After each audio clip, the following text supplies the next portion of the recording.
Da. Hello, everybody. Welcome to the Castline Ministries podcast, where we are going through the line of Jesus. For those of you joining us this week, we're talking about Isaac. Connor, Asha, how are you guys? Better now. Good.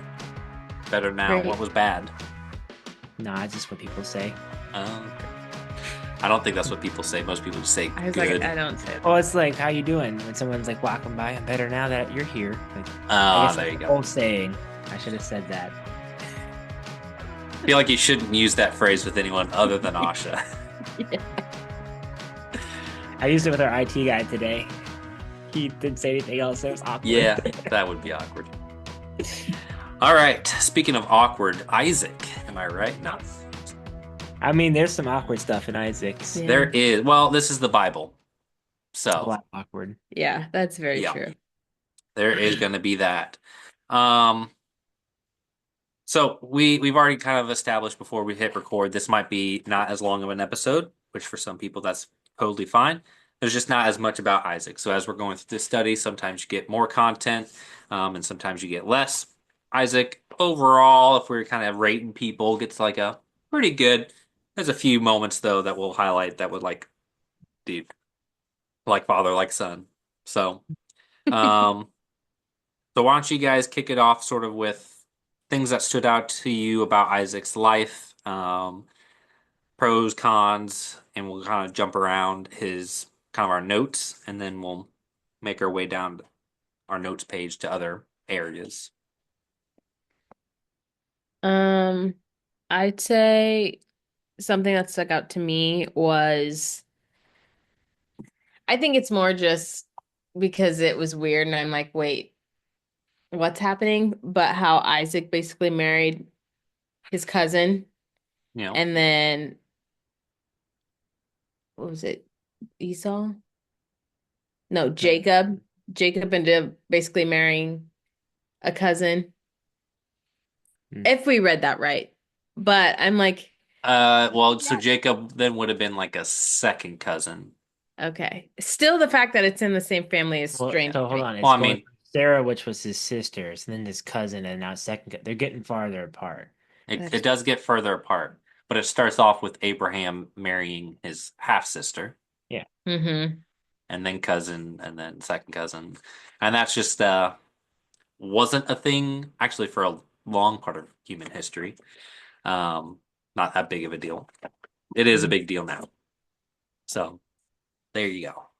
A little bit different for us, and it's not the Bible endorsing that. Mm-hmm. There's a phrase I've liked is this passage being descriptive or prescriptive? Like, is it telling me what to do, or is it just describing what had happened? And so these are just describing what happened.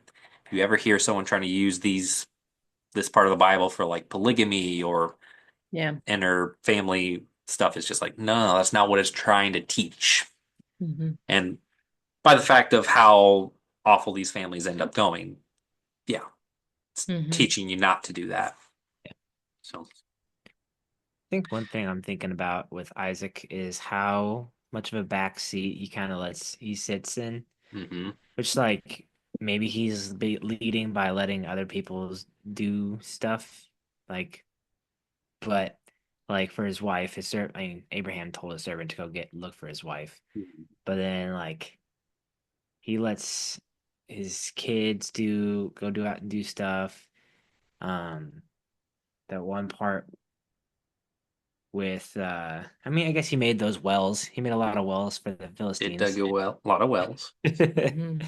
But I don't know. In the short story that we do read of Isaac, he's not really out there doing a bunch, you know. hmm Mostly just like trusting in other people. Mm-hmm. So Yeah, and so that does make the few things that like he does stand out. And the one that stood out to me that a casual read through, like if you're not really focused on Isaac, you just kind of read past. But it mentions that Rachel, or no, Rebecca, right? That's his mhm. Mm-hmm. um that she was having a hard time having a baby, and so he prayed for her, Mhm. and then she conceived. And so Mm-hmm. that was just like, well, hey, I don't remember Abraham ever doing that Mhm. prayer. They just kind of waited forever. So like, hey, good for Isaac. And Mm. um, I think it says something there that God's the one that, blesses that. So good for him there. And It still took 20 years for them to have a child, though, it but he just did still take a pray. long time. Yeah. Yeah. Because he was what, 60? When he had them, yeah.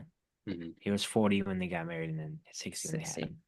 Yeah. So what you hit on, Connor, was like a theme I brought up for a lot of these guys, where it's the backseat male figure of whatever you say. It's like, Yeah. nah, not that wives shouldn't make decisions or be part of things or stuff, but it's just like if that's your default, one, I don't think, oh, she can speak to this. I don't think women find that attractive for a guy to just be like, oh, okay. So that's one Yeah. thing. But also, if you're biblically based, then you should be more Mhm. upfront making decisions. Mhm. Um, to backtrack, like Hmm. when Abraham, I don't remember if we wrote this down, but when Abraham was telling the servant to pick Isaac's wife, Hmm. he said to put his hand on his th or under his thigh. Was there like a significance to that? Or like was that like a cultural thing of like I'm giving you instruction, so put your hand Mm, under my thigh or it that just stuck out to us, so I didn't know. probably more of a cultural thing. Asserting dominance. Yeah.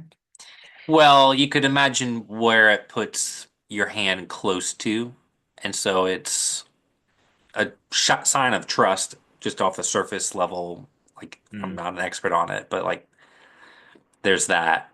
Um, that's an interesting question, and that's a great example. Connor, I don't think you asked me while we were recording last week. Maybe it was after. But you asked like, how do you get all this information out of stuff? So one great example is like, Asha, you're reading, you're like, well, that's interesting. You write Hmm. down that question, and then as you have time throughout the rest of the week, now you have a bunch of questions. You can go and research it and just kind of Google some questions and you'll find websites that pop up all the time. So Got Questions is one that I always go to because they have a lot of good explainers. Um, but you can get some good answers for people who actually studied these things. So that's my guess is some cultural thing, which is kind of cool part of the Bible because, and maybe they have proved this, but if they find, hey, look, we found this little tablet and it describes this ritual of this time where people would put their hand under the thigh, it's like, well, hey, the Hmm. Bible described that, more proof and evidence. So it's cool that those details are included, even if we don't know the full details. Hmm. Sounds like a good Google question for this week. Yeah. Um, I had one thing, and this kind of shows up in my foreshadowing of Christ, um, but how Isaac and his love and marriage with Rebecca was sort of a good model for God's view of marriage today. And it's kind of foreshadowing of like how Isaac prayed for Rebecca is similar to how Jesus prays for the church, the Mhm. Hmm. bride. So that's sort of my foreshadowing there. Isaac obviously being kind of portrayed as the son from our discussion last week, praying for the bride.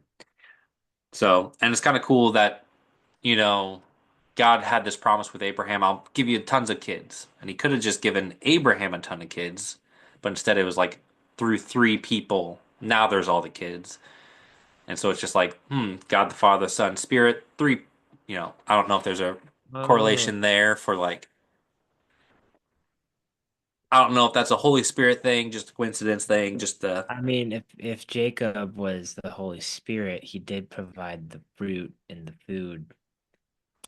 Um, I'm not saying that like you can do a one to one. I know. He's the son, so all these things apply. But I'm just saying Yeah.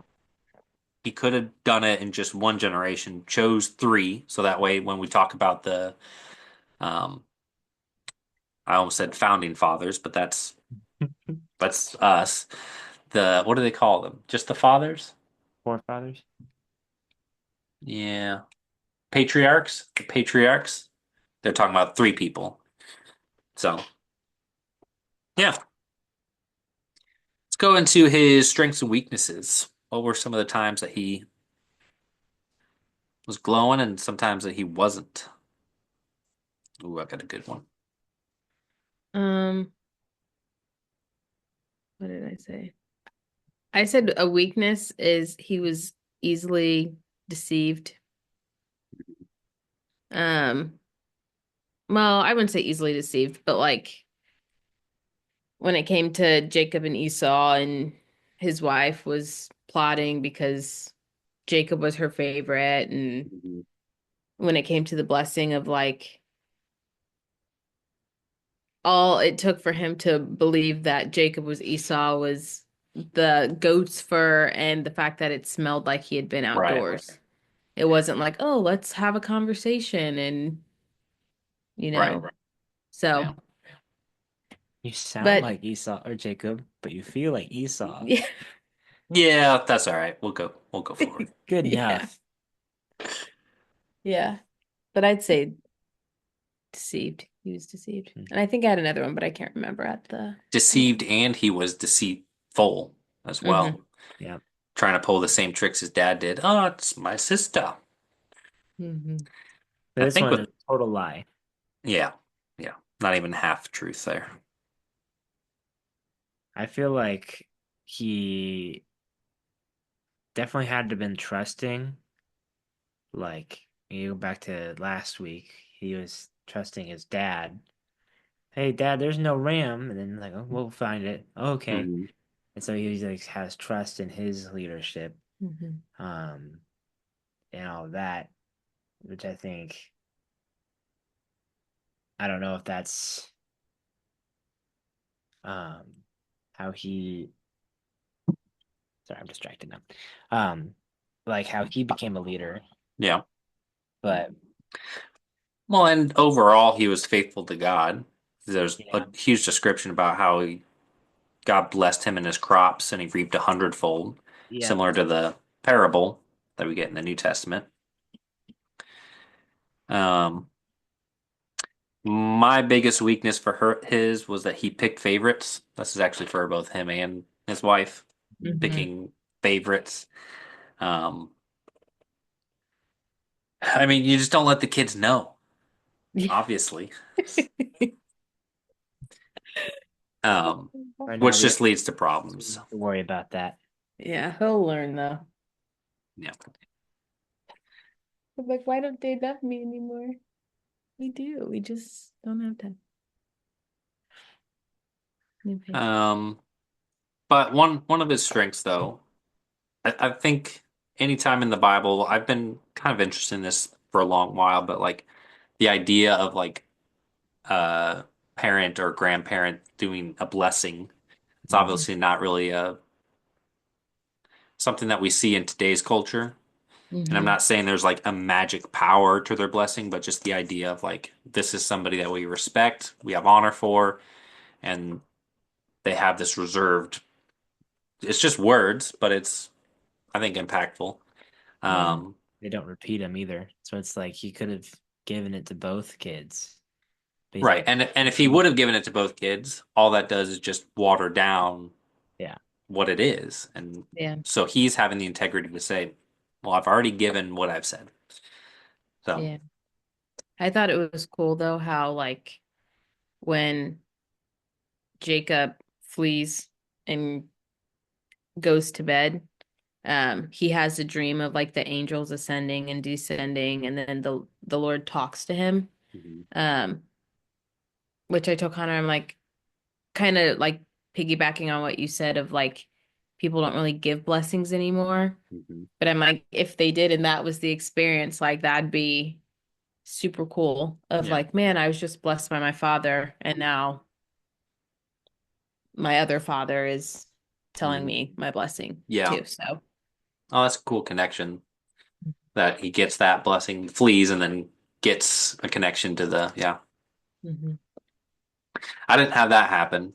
Dad gave me a blessing at on my wedding day, and then I did not have a stairway to heaven dream. So very cool. I think going off the talking about the blessings and stuff, that's what I have down for like the foreshadowing of Christ. Hmm. Like I think we can relate to Jacob in the fact that like we didn't deserve that birthright. We actually deserve a death right, Hmm. but we were given that birthright slash, you know, we like we didn't deserve it. Well, God, you know. ooh, I kind of like where you're going with that. Yeah. And if you were to, I wouldn't say that it's a prophecy, but you Yeah. could use it as an analogy. Esau would sort of represent um, the Jews who Hmm. should have inherited it all, but many refused. And so instead, the blessing went to Jacob, the Gentiles. You could view it that way. And that's probably where it kind of gets weird because Jacob is the He is the Israelite. Israelites. His name is Israel. So, like I So said, not a prophecy. I'm just saying you could use that as a metaphor. yeah. Yeah. Yeah. So, oh, that's good. Um, Under personal application. So, well, it's a short story, not as much about Isaac, but just curious about what you guys kind of put down for a personal application. I'll start for this one.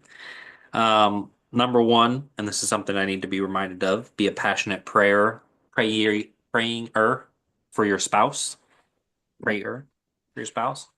Um, and then the other is that when your vision is unclear, then you can be taken advantage of, which I think goes to Osh's point. Mm. Like sorry, Isaac's vision is literally unclear, and so he's taken advantage of. But if your world, like life vision and purpose, isn't clear, likewise, you're going to be taken advantage of. Mhm. I kind of don't understand what I put down. Like Yep. I put down obedience to leadership, which the only thing I can think of how that applies is like to what his dad said, Abraham, to like trust on his dad and his leadership. Um, and so like I don't know. I feel like maybe that's where I was falling apart because I'm like, I don't understand why I wrote this down. I think that is a very good trait to have, though, is like Hmm. those God puts in your life um, to lead you, whether Yeah. you agree with him or not. He is calling you to be obedient to a degree, like up till like it compromises your faith and like, or at least like respect your leadership. Yeah. Um, so I'm trying to remember the rest of the story how that can relate, but yeah. Well, and our times, what does that look like? And that would be the example that comes to my mind. It's like when you're in a church, Hmm. you know, church is made up of humans, so your church leadership isn't always going to do what you think is right. And this is something, you know, I've struggled with, that's deal with is, I have these other ideas. I think it would be better this way. Church is doing things different and trying not to be bitter or harbor resentment towards what the church is deciding to do. And I just try to remind myself I'm not working with as much data as they've got. Hmm. Maybe they've tried my ideas and those flop. Like, I don't know.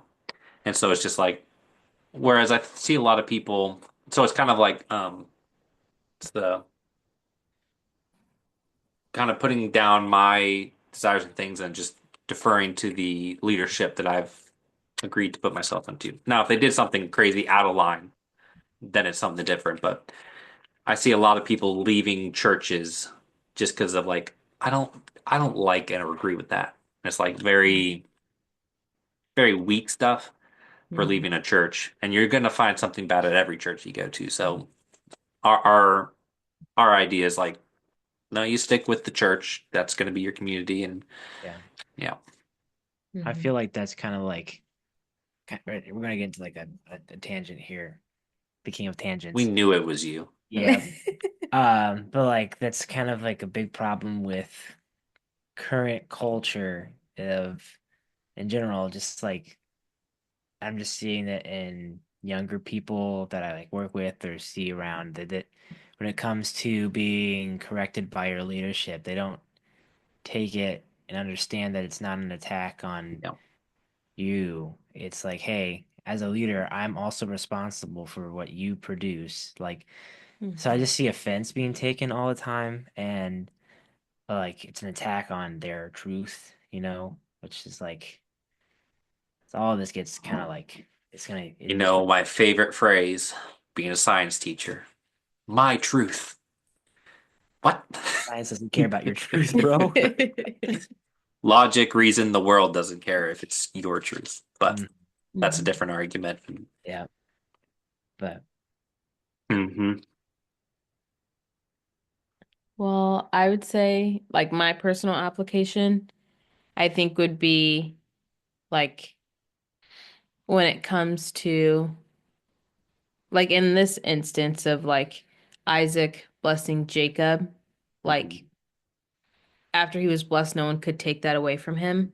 Hmm.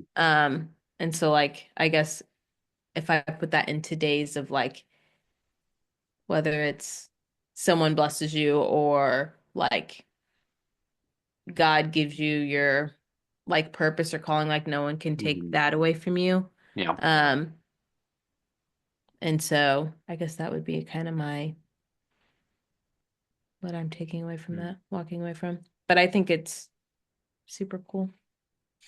There's Uh, a book written by someone who has survived through the Holocaust, similar to that idea of like he was just like, they can control this, they can control all this, but mhm, there's a part of me, my thoughts, who I am, they can't control that. And that's what he mhm, focused on while he was in the camps mm, to make it mhm, through. And is like, there are parts that was like, that's all you. No, now you can allow things to influence it. And I think mhm. that might be a good thing for people to focus on is what are you allowing to influence Yeah. who you are and your mind and that Yeah. stuff. Mhm. You should be only allowing Castelline Ministries to speak to you. yee. That's a lot of pressure. Subscribe. Yeah. Very cool. Like we said, this was going to be a shorter one. Unless you guys got any other things that popped up. Um, you kind of teed up a few of the stories there with Jacob Asha, and he's a more interesting character. Mhm. Guy who was promised from the get-go, like while they're in the womb. It's like, hey, the younger one's gonna be the greater one. And Mhm. yet he spends his whole life fighting to earn everything. It's like Mhm. he was already promised it. Mhm. Yeah. Have you noticed any patterns so far within these character studies? Or is that you're gonna reveal that later? Is that something you're planning? Patterns in terms of Um, I don't know. I guess I was trying to like give some more hello, thought to um what we've been like, kind of bring it back to mhm. all of the rest and like combine them. We've done a Sure. couple of reasons, so Um so patterns might not be the right word, but you could certainly think about themes. yeah. So what themes are running through? And that's actually good you bring up back when we were talking about Adam and Eve, we had that prophecy about who's going to be the one to Mhm. smash the head of the snake. And so as I read through these different stories, I kind of always have that in mind.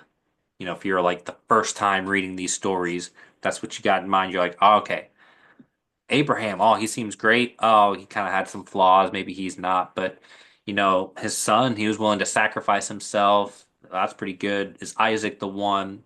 So you're constantly having that in your mind. Um,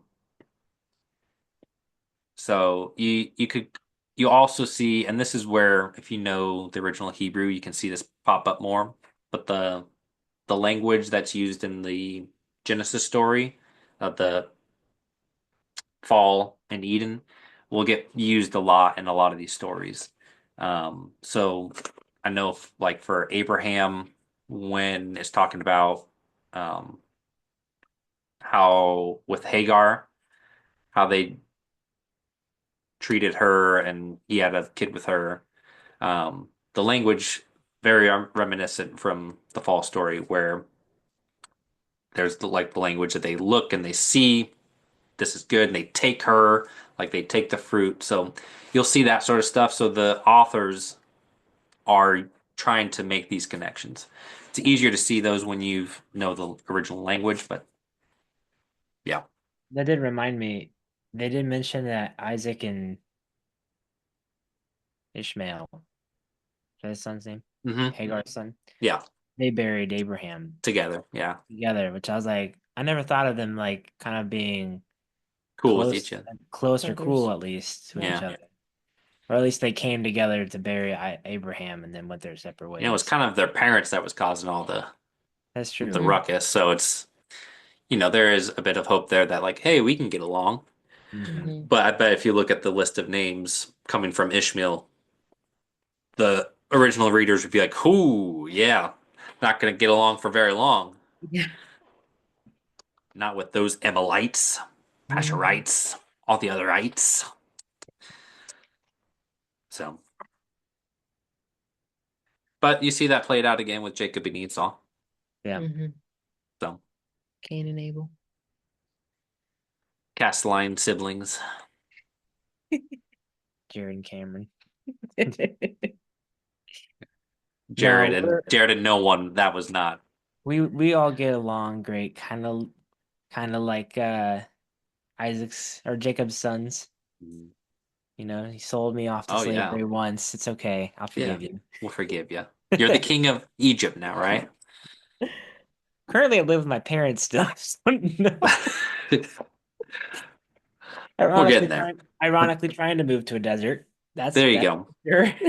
You're going on your wilderness journey. Yeah.